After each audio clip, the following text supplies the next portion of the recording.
When I read about self-development, about how to better yourself, I often see the statement that you really want to invest more in experiences than in possessions. And it's something I 100,000% agree with, and it's something I say a lot as well. If you want to be happy, you really want to invest more in experiences than possessions. And unfortunately, nowadays, while we are more connected, we are more lonely. So you probably know this famous research that says loneliness is just as detrimental as smoking 14 or 15 cigarettes a day. Somehow we don't really know how to find someone who understands us. We can easily find people who will like our post, but there's not even one person who truly loves us, or we have this feeling that no one is loving us. Or yes, we can find people who will post on your comments, but you cannot even get one friend to call you back, for example. So somehow we are trying to look for connection online in the virtual world, but that is unfortunately not the solution. When you look at all those sci-fi movies, then they all show this dystopia that the more we are connected, the more technology is advanced, the more we somehow are disconnected. And you can see this as well now. People are so immersed now in the virtual world where they engage in conversations with strangers sometimes, or where they show themselves and strangers can even see their posts. They become more wary, they become more distant with people, they become more careful. So they have this shield now that will protect them, because in this virtual world you have to be careful. But then when they go to the offline world, then it's very hard for them to show a level of vulnerability, transparency, to open themselves up, because they're very reluctant to show themselves, to reveal themselves. Because in the virtual world, they don't, or they're very careful, because there's always maybe someone who will dislike what they're saying or what they're posting. So it's harder to show that level of empathy. That's why, for me, when the pandemic is over, I can't wait to be out and about, to embrace society, and to really focus on that pure connection, on that physical connection, instead of looking for connection online. Unfortunately, yes, it is maybe hard to find someone who understands you, but we really should also focus more on the offline world.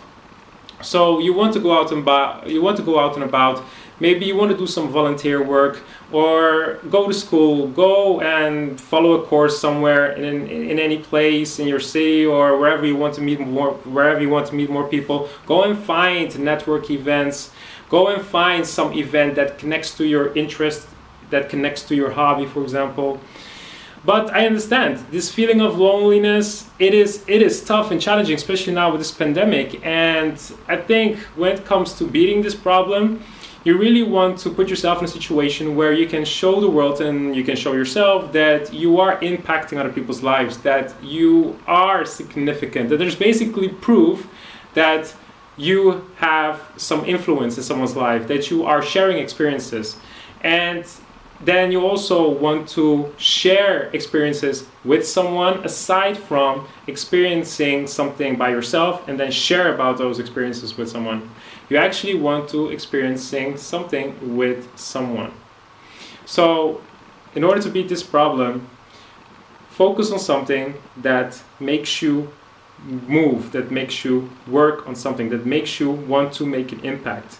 You want to put yourself in a situation where you meet other people and where you can also be yourself. If you like a specific interest, then meet people who share those interests. But you really need to find out first what those interests are.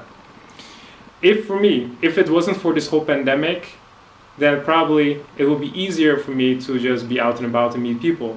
But because of this pandemic, yes, I will stay home and I will use technology. But when the pandemic is over, then you really want to distantiate yourself from technology and meet people in the offline world. If it wasn't for social media breakup, it will probably be harder to cope with this pandemic. But just because of this social media breakup, I have now I'm in this position where I can influence and impact people's lives. And this is something that really makes me feel fulfilled and happy. And that's then how you beat loneliness, by basically showing the world that you are relevant. And when people have these 9-to-5 jobs that they hate, that they don't like, then it's even worse for them, because there's no sign or no evidence that they have an impact in the world. And that's not something that you want to feel, because that contributes to the level of loneliness, that you don't have anyone who truly understands you, and you have this feeling that, yeah, what are you doing in the world? You're not contributing in any way. So to beat this level of, to beat this loneliness, you really want to first understand that technology is not the answer. That is not where you really find true connection. And then when the pandemic is over, go out and about, find reasons to go out and about, learn some social skills, learn how to be vulnerable, and then find something where you can really place your energy and focus on. Have that thing that you can just dive in, and that thing then hopefully will show you that you do matter and that you can impact other people's lives.